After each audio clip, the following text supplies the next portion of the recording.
What's up, my friends? How y'all doing today? I'm trying to get myself settled in to do a video here.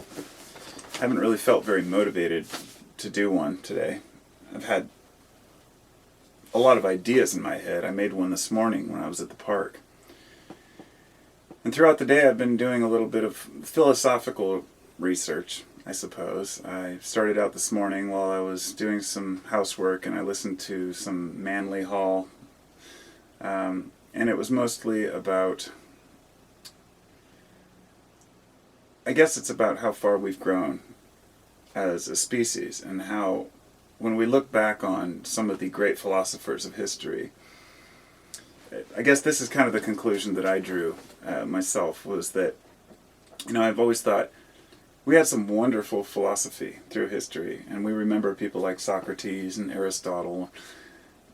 But when you really look at the work that they did and compare it to what we know today and the amount of information that we have today about our world, it's hard for us not to feel a little bit arrogant, as if people of today are wiser than those of the past.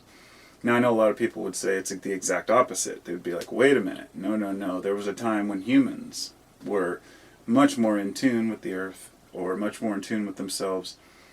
And I would disagree respectfully with that. Although there was a time when we were more in tune with our environment, this was only out of necessity. In other words, today we have a lot more time to think about how the world could be, or what we want to do with our life, as opposed to waking up every day and having to go out and hunt. Or even in the early days of farming, you never knew if your crop was going to survive, and that was your life. And so it's like in today's world we have a lot more time to think. I took a couple notes here because I wanted to remember things whenever I'm listening to lectures that I wanted to share. And the most important parts of philosophy, and I had to play this back to write it down. It was observation, experimentation, reflection, and tradition are like the four components of philosophical life to draw on. And the more I look at those four, terms, I think of, those are the exact same things that we use in science: observation, experimentation, reflection, and tradition. And the reflection in this case would be reflecting upon work that's been done before, or experiments that have been done before. And the tradition would be, what is the traditional method of, say, doing this scientific experiment.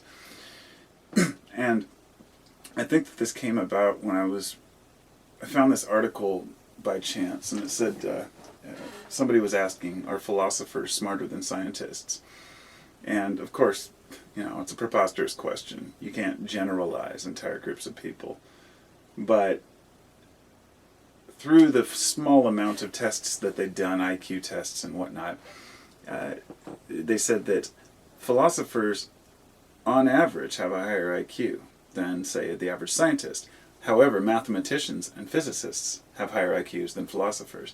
Now, don't attack me on that. That absolutely means nothing. I mean, I'm not sitting here saying that a philosopher is smarter than a scientist, because this goes back to what I said the other day about stupidity. Nobody is stupid.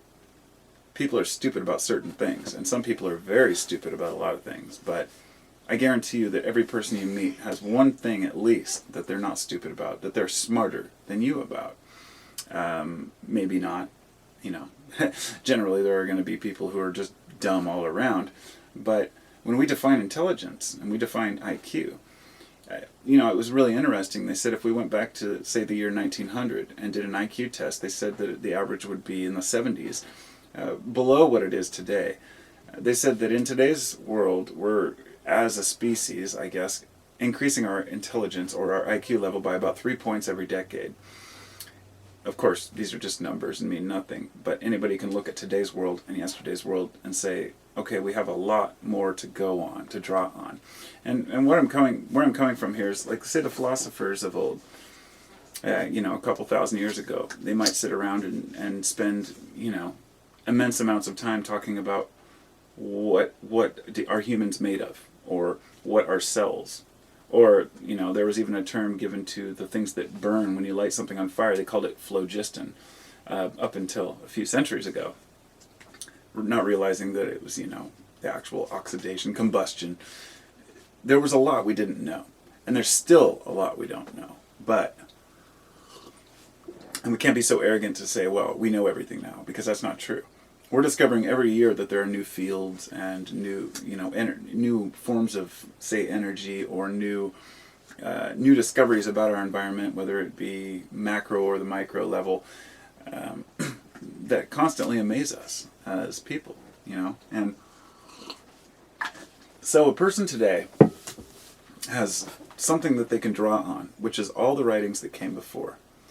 Every one of the philosophers, scientists, all of them through history, have something to share with us through their writings and their work.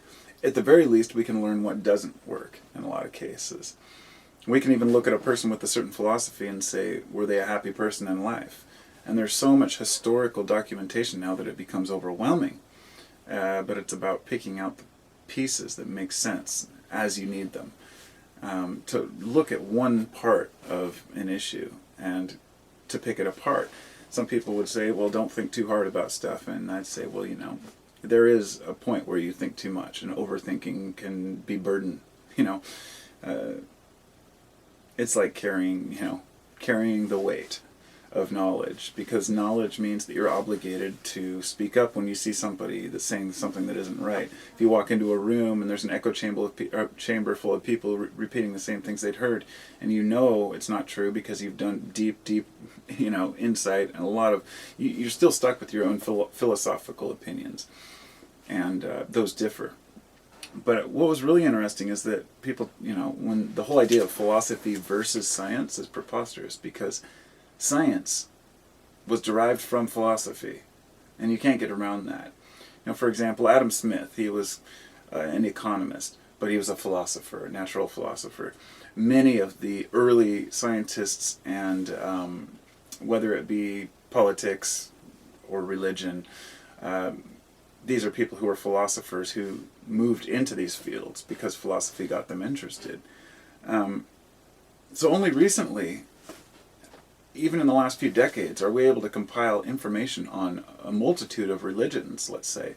I could sit down and read every text, if I wanted to, from every religion that has been found up to this point, and derive my own conclusions about the connections, the similarities, the differences between these beliefs and how they affected the populations that used them and still use them.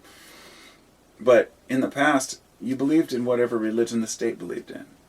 There wasn't an issue of inquiry into multiple gods, or comparative religion didn't exist, because the world was a smaller place. It was harder for people to, I should say a bigger place. Your areas were smaller, and it was much harder to get to other places. And you didn't know that there were kingdoms 1,000 miles away that were worshiping completely different deities. And it makes no sense to, go in and explore that when you know that you have the right religion. But in today's world, with all the information that we have, it's just amazing that people are still willing to believe what has been taught to them rather than what they've learned. But that comes down to an important fact, which is tradition. And tradition is a very key element to society. There was a time, because we're people. We're people. And there was, we've always been social, but it was ultimately for the benefit of the individual to work as a group. And a couple 100,000 years ago, we would hunt in groups, gather in groups, but it didn't make sense to have a huge group, because then you had more to feed and more chance of failing if you didn't, even when people started, agriculture. It's very difficult to feed large amounts, but population grew hugely after agriculture was discovered. And what that did was it meant that, back to the part about our ancestors not being as intelligent, they were just as intelligent in their own way, but by eliminating the need to worry about hunting and how I'm going to attain this and that, it allows us more time to sit and think. And this is where philosophy formed, the idea that people can sit and think about life. And that's an honor to have that time to do it, but it can drive you insane if you go too far into it. So natural philosophy is science, if you will. Science came out of the idea of natural philosophy, and they said, well, we can think about these things, but what kind of experiments can we do to pin it down to what's actually going on?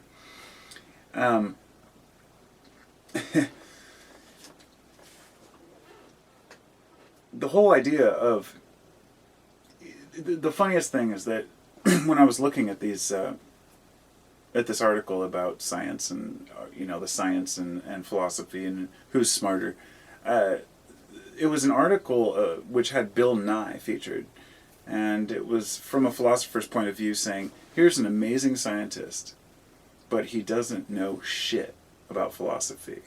I mean, and there's a whole clip they played of, his response to one of his people who asked. He said, what do you think about science in today's, or philosophy in today's world, and is it still useful? And he just kind of, meh, said, oh, well, he used an example of, well, if you drop a hammer on your toe and it hurts, you don't have to wonder, does it really hurt? And he started using these larger issues, like people thinking that they're, maybe we're on a ping pong ball in this bigger picture, and he's assuming that philosophy is just asking huge questions that can't be answered and going, wow, that's amazing. And that's complete bullshit. That's not what it is at all.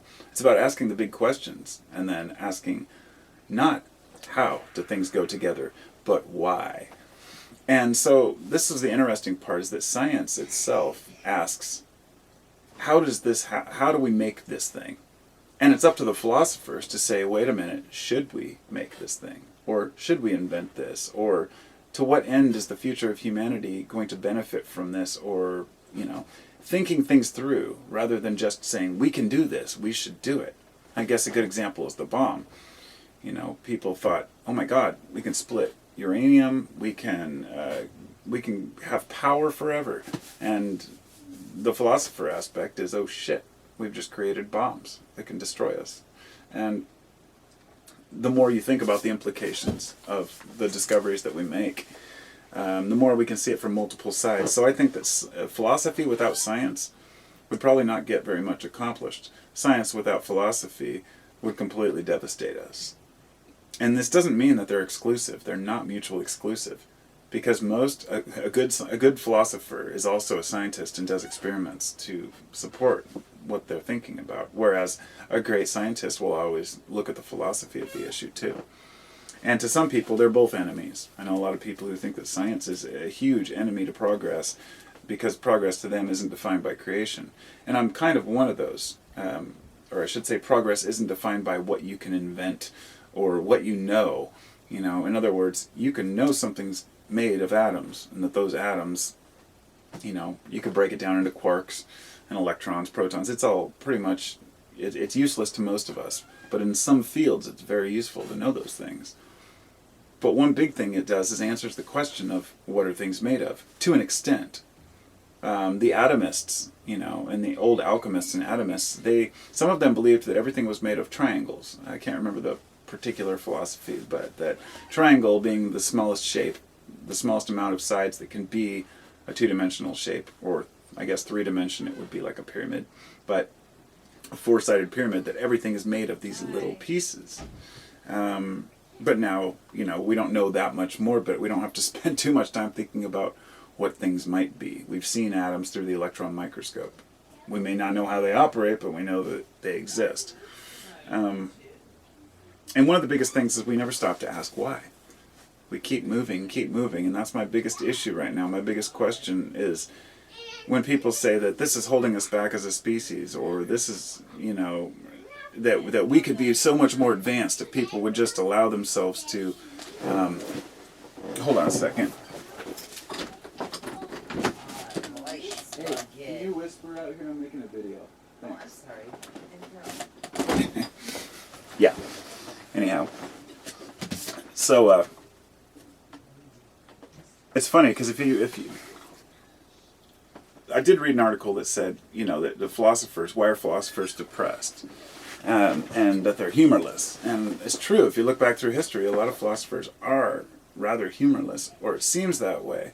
But maybe they're just laughing at different things. And I don't even like to classify philosophy as philosophers, because there are so many of you out there right now watching this that are philosophers and probably don't even realize it.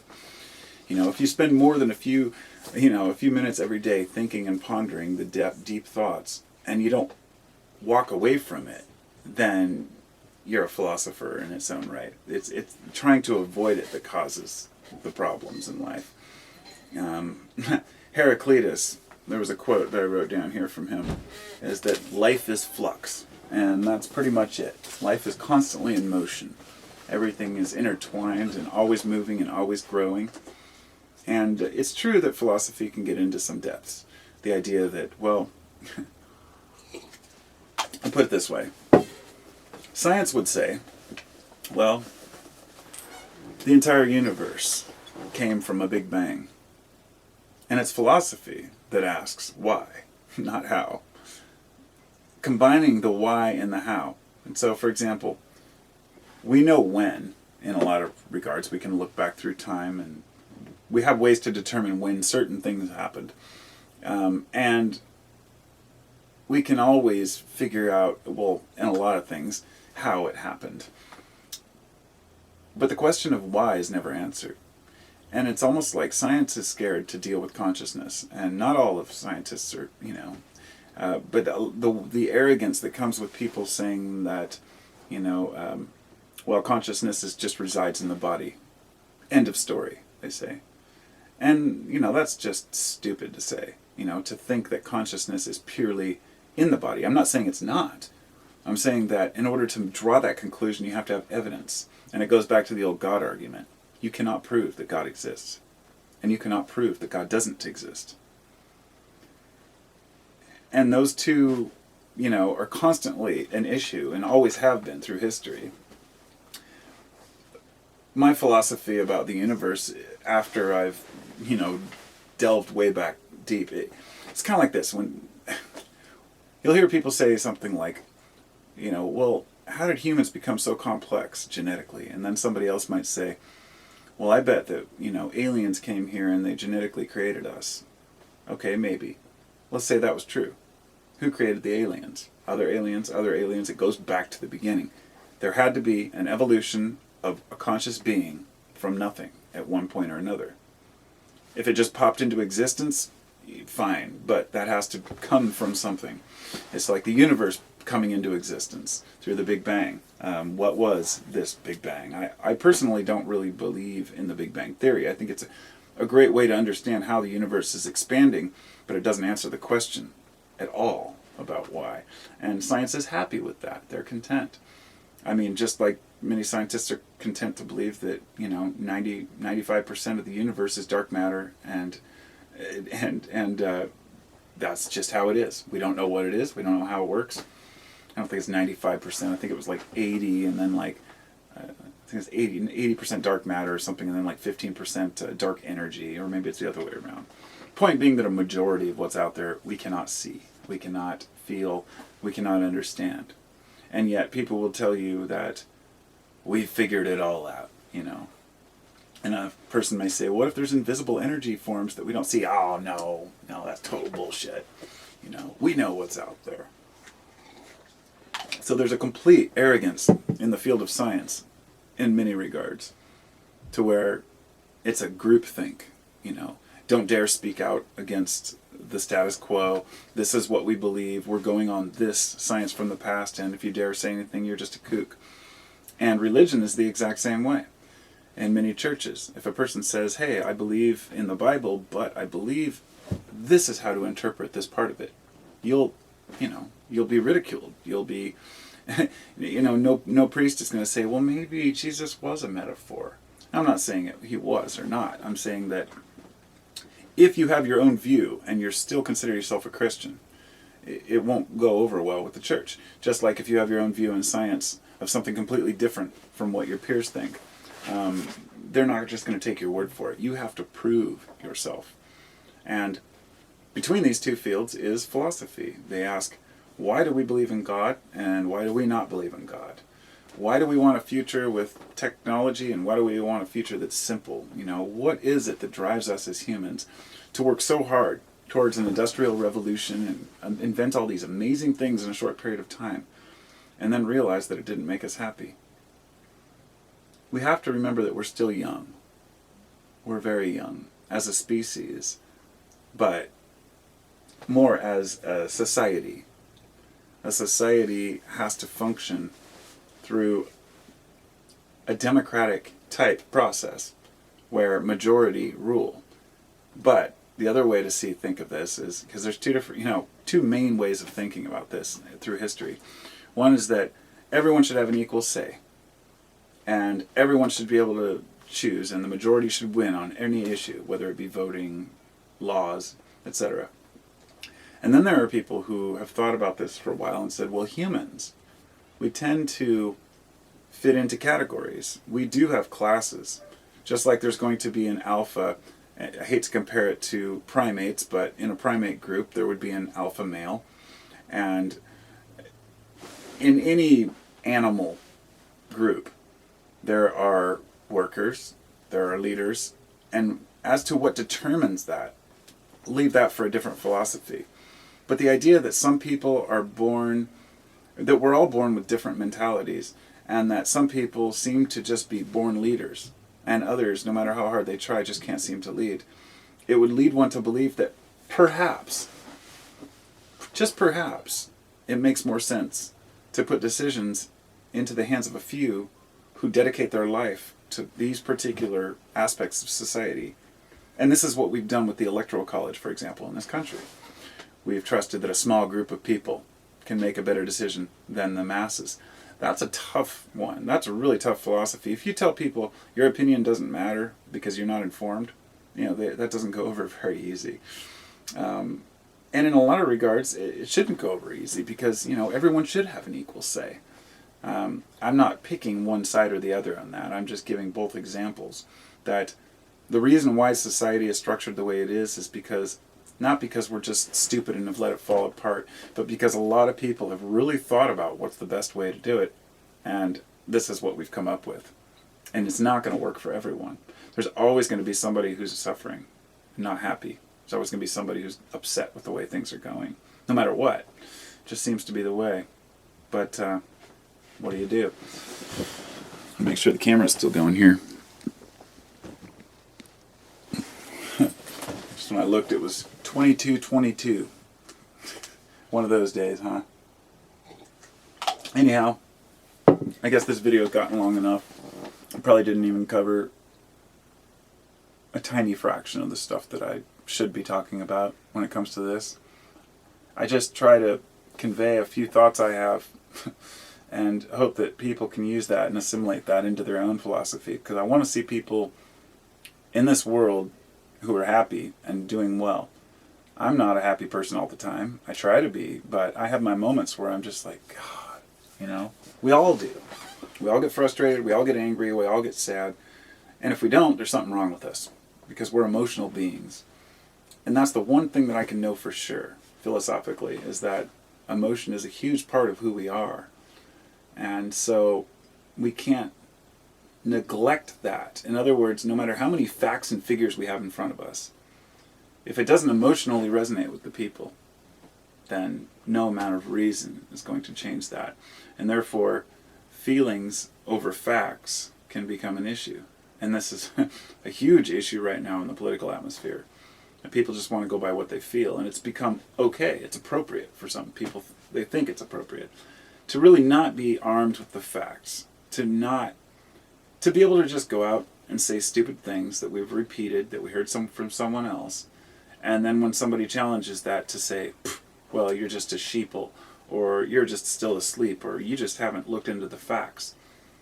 And one thing I have discovered, at least this is my thought, is that no matter how much we learn about ourselves and our world, and no matter what's revealed to us, there will never be a disclosure in full to the world of anything. In other words, if the government came out and did a full day-long, televised thing, an announcement that we have aliens, and they showed all the crafts and said, yeah, aliens have been coming here for a long time and they live here among us, there will still be a large amount of people who just don't believe it, no matter what. If Jesus himself came out of the sky and landed, and traveled the world through every city and says, I'm here, I'm real, this is the second coming, Christianity was correct, still, a large amount of people would not believe it because they don't trust their own eyes. and their own instincts and their own hearts. Even if they see something, I guess you would trust your hearts, but yeah, that's a really difficult one. In other words, we want to believe what we want to believe, and no matter how many facts you throw at somebody, they're not going to believe it just because you tell them to. But even if they're shown the truth, often people will close their eyes to it. Hear no evil, see no evil, speak no evil. Keep it away. NIMBY, not in my backyard. Just keep everything away. We want the world to be a certain way, but we don't want to be affected by it. We're all a bunch of wussies, but that's okay because we're human. Being tough, it doesn't make you tough. Somebody posted something on Facebook earlier, and it just was a meme that said, "I love my wife." And I joked and I said, I love your wife too. And the next guy said, "I love my gun." And I had to tease him. I was like, it just says a lot right there. I'm not dissing on guns here. I'm saying that this is a person who may not have a good relationship in the world, so they've developed a relationship with a firearm because they believe that will protect them, when in fact there's nothing we really need protecting against except for ourselves, if you will. That we grab onto crutches and things that we think move us, and I don't know. It's a crazy world out there. That's all I can say. Anyway, talk to y'all soon. Have a wonderful day. Namaste.